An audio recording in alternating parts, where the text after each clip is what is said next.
Ufa! Ufa, que sufoco. Não, tô ironizando. Bem tornado, tifoso bianconeiro. Bem tornado é o Finestra Bianconeira, prima do campeonato, a primeira no campeonato, 3 pontos no bolso, 3 pontos em tasca. Me desculpem aí pela minha voz, um pouquinho gripado aí, mas já recuperado. Falamos também em nome do fã-clube oficial da Juventus. Opa, tá de cabeça para baixo agora sim. Fã-clube oficial. Já está aberta a temporada de inscrições e tem ali no Instagram, JOFC Oficial, né? Qualquer dúvida é só mandar no direct como faz para se associar ao nosso fã-clube e venha fazer parte dessa família bianconeira e assistir os jogos junto conosco aqui em São Paulo. E se você for para a Itália, se você for de outro estado e for viajar, os ingressos é por nossa conta do fã-clube, ok? Juventus 1, 2, 3-0 no Sassuolo, o mesmo Sassuolo que ano passado venceu a gente por 2-1, o mesmo Sassuolo que só colocou o Raspadori no segundo tempo, porque o Raspadori tá indo para o Napoli, tinha uma negociação com a Juventus lá atrás, mas a coisa não fluiu. Mas vamos com calma, vamos falar de Juventus, porque a gente não pode colocar nem ao céu, muito menos ao inferno. É o primeiro jogo, pés no chão, vamos conter a empolgação, né? Porque não significa nada. Quando o Pirlo estreou, enfiando 3-0 na Sampdoria, a gente ficou um pouco assim, né? Em êxtase. E aí foi aquela temporada nada agradável, embora o Pirlo tenha trazido para casa 2 troféus. Bem verdade é que o Sassuolo hoje é um pouco mais forte que aquela Sampdoria que o Pirlo fez a estreia há 2 anos atrás. Em relação à nossa estreia do ano passado, eu estou fazendo uma comparação de estreias, né? Aquele 2-0 contra o Udinese, que depois a gente entregou, que o César entregou, e aí ficou 2-2, enfim, que o Ronaldo fez um gol no último minuto, aí o VAR entrou por causa de uma unha, 1 centímetro de unha, anularam um gol, enfim. Hoje, em compensação, né, já que eu falei que o César entregou ano passado, já vou começar de cara falando para mim que o Perin foi o segundo jogador, né, o segundo melhor em campo. O Matia Perin fez lá uma grande defesa, um grande reflexo quando o jogo estava ainda 0-0. Depois, quando estava 2-0, fez uma grande parada. Então, o Perin aí, que entrou porque o César está com problemas musculares, vai ficar fora 20 dias. Perin, que deve ser o nosso goleiro contra a Roma, inclusive, na terceira rodada, vai me passando confiança, né? No amistoso contra o Barcelona, ali nos Estados Unidos, ele fez uma defesaça também, né? E hoje o Perin, para mim, foi o segundo melhor em campo. Por que o segundo melhor em campo? Porque o primeiro foi Ángel Di Maria. Di Maria foi disparado o melhor em campo e saiu dali do gramado deixando a gente um pouco preocupado, né? Por quê? Porque ele colocou a mão ali, né, na parte inferior, e a gente sabe que o Di Maria teve problemas no Paris Saint-Germain, esses problemas físicos, e a gente espera que não seja nada demais com ele, e nem com o Zakaria, que o Zakaria também, quando saiu no fim do jogo, foi preocupante a maneira como ele, né, deixou o gramado.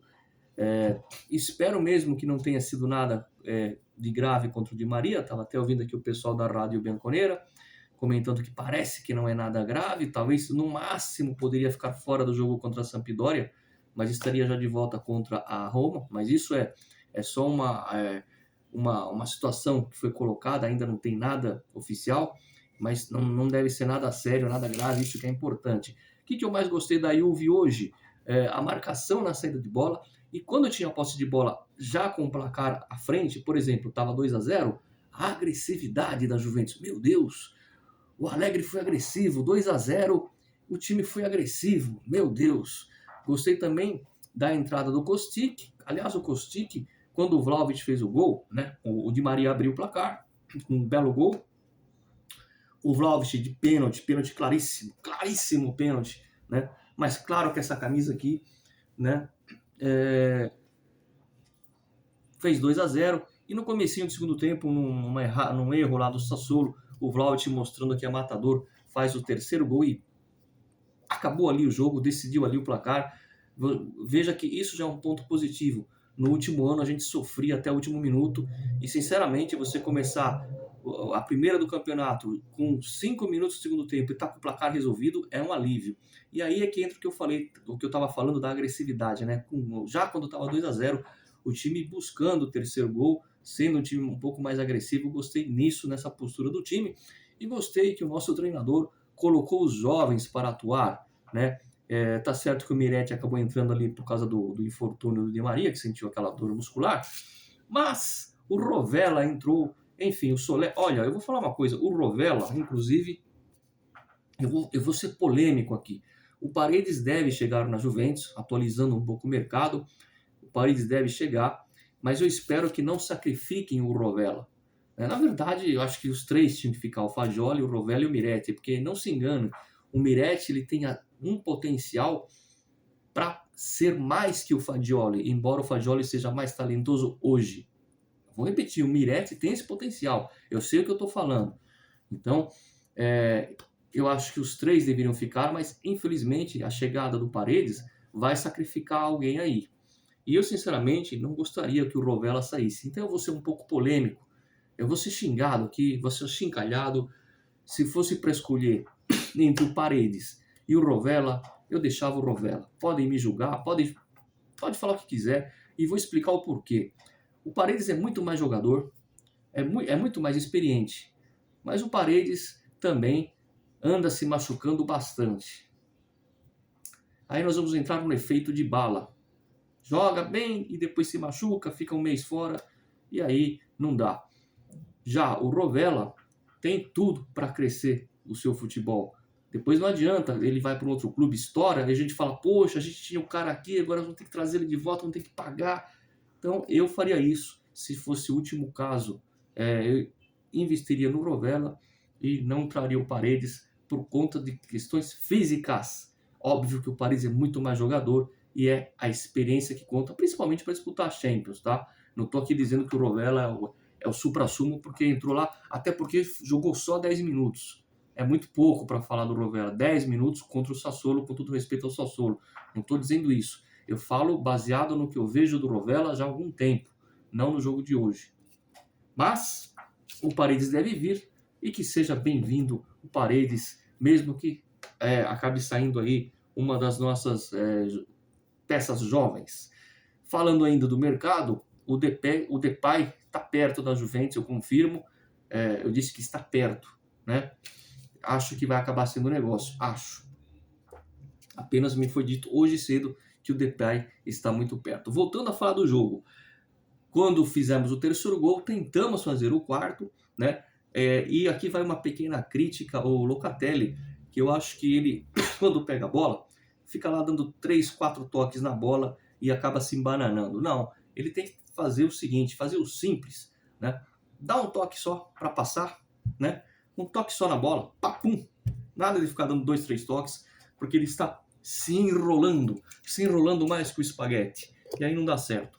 É essa a única coisa que eu queria fazer de crítica ao Locatelli. Solta logo a bola, dá um toque, menos toque na bola, menos firula, né?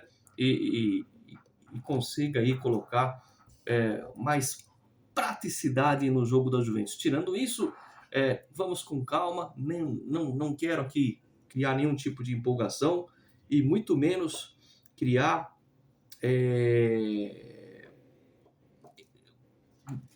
desânimo.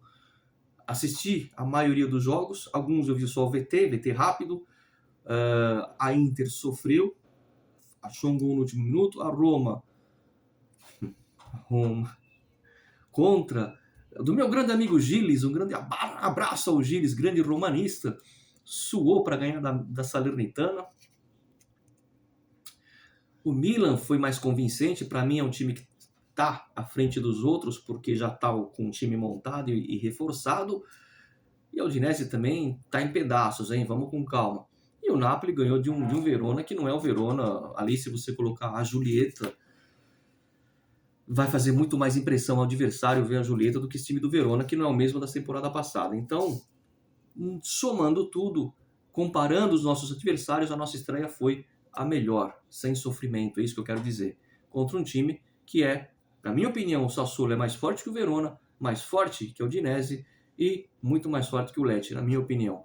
Então, 3 pontos importantes. Em casa é preciso fazer 3 pontos, é preciso fazer a lição de casa, como diz o ditado. E para finalizar o vídeo do Finestra Bianconera, como foi bom o ouvido, né? Eu ficar ali sentindo o grito dos ultras que estavam ali na porta do estádio, né? Alguns amigos meus filmaram com faixas, com bandeiras, e na última hora não deixaram entrar as bandeiras. Eu espero que no próximo jogo deixem as bandeiras entrar, enfim. Mas o importante é que voltou a Curva Sul e acabou o teatro, aleluia. Os caras cantaram e eu fico muito, muito feliz em ver os ultras e ver o estádio pulsando. 10 minutos de vídeo é o suficiente para essa estreia. Fique ligado, torcedor, te vediamo sempre, forza Juve, fino alla fine. Essa semana, antes desse jogo contra a Sampdoria, a gente volta para falar um pouquinho mais de mercado e para falar das novidades do Finestra, e que você for inscrito vai ganhar muitos, muitos, muitos brindes nessa temporada do Calcio aqui no Finestra. Mas tem que ser inscrito, ativa a campainha, inscreva-se e dá um like no vídeo, porque 3-0 é ó, maravilha para o primeiro jogo do campeonato. Sempre força Juve, fino alla fine. Andiamo, Alegre, o Alegre foi pro ataque hoje, meu Deus, vai chover.